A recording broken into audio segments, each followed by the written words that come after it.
సామాన్యులకు కష్టం వస్తే సాయం కోసం మొదటిగా గుర్తొచ్చేది పోలీసులే. పోలీసులకు తమ బాధలు చెప్పుకుంటే తప్పకుండా న్యాయం జరుగుతుందనే నమ్మకం ప్రజల్లో ఉంటుంది. కానీ కొందరు పోలీసులు ఆ నమ్మకాన్ని వమ్ము చేస్తున్నారు. న్యాయం పక్షాన నిలబడాల్సింది పోయి అన్యాయం వైపే నిలబడుతున్నారు. లంచాలకు కకృతిపడి పోలీసు వ్యవస్థకే మాయని మచ్చ తెస్తున్నారు. అలాంటి వాళ్ళను ఏకిపారేసే టైం కూడా పై అధికారులకు ఉండదు. ఎందుకంటే వాళ్ళ బిజీలో వాళ్ళు ఉంటారు. అయితే సామాన్యులు న్యాయం కోసం స్టేషన్ కి వెళ్తే వాళ్ళని పట్టించుకోరు. కొందరు పోలీసులు నిర్లక్ష్యంగా వ్యవహరిస్తూ తమ బాధ్యతను విస్మరిస్తారు. సరిగ్గా ఇలాగే వందల ఆలోచనలు వచ్చాయి మన పోలీస్ కమిషనర్ కృష్ణ ప్రకాష్ కి.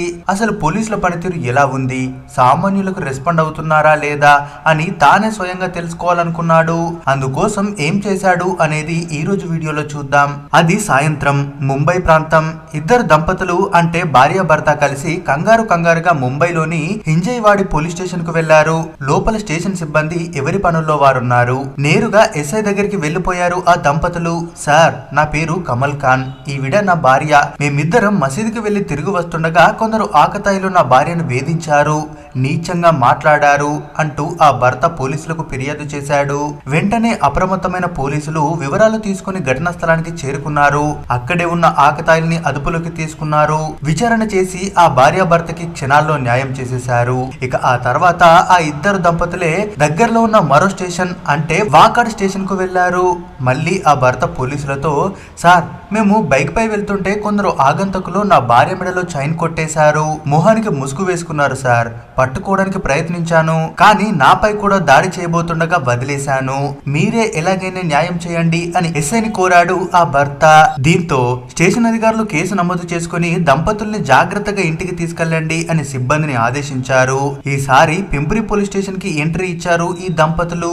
నమస్తే సార్, నా పేరు జమాల్ ఖాన్. కరోనా పేషెంట్ ను అంబులెన్స్ లో తీసుకువెళ్లమని అడుగుతుంటే ఆ అంబులెన్స్ డ్రైవర్ 8,000 రూపాయలు లంచం అడుగుతున్నాడు సార్. ఆ డ్రైవర్ పై కేసు నమోదు చేయండి అని కోరాడు. కానీ పోలీసులు మాత్రం మేమేం చేయలేం, ఇది మా స్టేషన్ పరిధిలోకి రాదు, మీరు మీ పరిధి స్టేషన్ కు వెళ్లి ఫిర్యాదు చేయండి అని నిర్లక్ష్యంగా సమాధానం ఇచ్చారు. ఏ పరిధి స్టేషన్ అయినా ముందు ఫిర్యాదు తీసుకోవాలి కదా సార్ అని వినయంగా అడిగాడు ఆ వ్యక్తి. ఏంటి రూల్స్ మాట్లాడుతున్నావు, చేతనైతే లంచం ఇచ్చి ఆ పేషెంట్ ని బతికించుకోండి, అంతేకాని మేమేం చేయాలో మీరు చెప్పొద్దు అంటూ సీరియస్ అయ్యారు పోలీసులు. అంతే, పోలీసుల తీరుకు చిర్రెత్తుకొచ్చిన ఆ భర్త తన అసలు రూపాన్ని చూపించాడు. ఇంకేముంది, చల్లటి వాతావరణంలోనూ స్టేషన్ ఉన్నతాధికారులకి అక్కడి సిబ్బందికి ముచ్చెమటలు పట్టాయి. వెంటనే స్టేషన్ సిబ్బందిపై చర్యలు తీసుకోవాలని హుకుం జారీ చేశాడు వచ్చిన వ్యక్తి. ఇలా 3 స్టేషన్ల చుట్టూ తిరిగి పోలీసుల తీరును గమనించిన ఈ భార్యాభర్తలు ఎవరో కాదు. భర్త ముంబై పింపురి పోలీస్ కమిషనర్ కృష్ణ ప్రకాష్, భార్య అసిస్టెంట్ పోలీస్ కమిషనర్ ప్రేరణ. భార్యాభర్తలైన వీళ్ళిద్దరూ పోలీస్ డిపార్ట్మెంట్ లో ఉన్నతాధికారులుగా పనిచేస్తున్నారు. సామాన్యులుగా వెళితే స్టేషన్ లో పోలీసులు ఎలా ఉంటారు, ఎలా బిహేవ్ చేస్తారోనని తెలుసుకునేందుకు 3 పోలీస్ స్టేషన్లకి ముస్లిం దంపతులుగా మారువేషాల్లో వెళ్లారు. భర్త కృష్ణ ప్రకాష్ ముస్లిం వేషధారణలో పెట్టుడు గడ్డం పెట్టుకోగా భార్య ప్రేరణ సాధారణ గృహిణిలా వెళ్లారు. అయితే 3 స్టేషన్ల తనిఖీల అనంతరం ప్రెస్ మీట్ లో తన వేషధారణను తొలగించాడు. Hinjewadi police station, Wakad police station పోలీసులు వ్యవహరించిన తీరుపై అభినందనలు తెలిపారు. పింప్రి స్టేషన్ పోలీసుల తీరుపై అసహనం వ్యక్తం చేస్తూ విచారణకు ఆదేశించారు.